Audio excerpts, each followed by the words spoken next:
is 6:36 and minimum wage workers in Maryland are starting off the new year with a little bit of a pay bump. Several new laws are starting on January 1st, including another increase to the state's minimum wage. WMAR2 News' Mark Roper, he's live in Federal Hill for us this morning. So Mark, this pay increase is not the first for minimum wage earners, and it won't be the last either. Yeah, and that's good news for those minimum wage workers. The pay raise minimum wage workers get today is going to be the first of many as Maryland makes its way from a minimum of $10.10 an hour in 2019 to a new state minimum of $15 an hour in 2025. But how much of a pay bump people get actually depends upon where they work.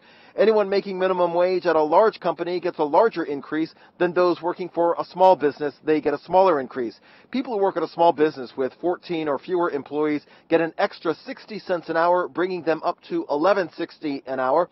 And people who work at a place with a staff of 15 or more now make an extra 75 cents, bringing them up to $11.75 an hour. State law gives minimum wage workers a nearly $5 an hour pay raise in 5 years from 2020 to 2025, when the state minimum will reach $15 an hour. And while this pay increase could bring financial relief to many essential workers during the pandemic, the political director of the Local Service Employees International Union says she's also fighting for hazard pay for the healthcare workers she represents.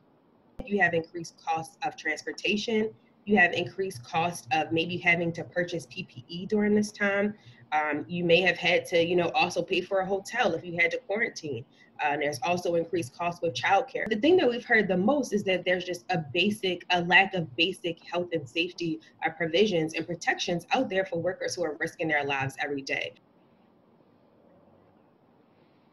Now, another new law starts in Baltimore City, although not today. As of January 13th, people will have to pay a little bit more when they go shopping without a bag. That's because the plastic bag ban goes into effect, and that requires businesses to charge an extra 5 cents for each alternative bag that people use if they don't bring their own. We're live in Federal Hill. Mark Roper, WMAR2 News.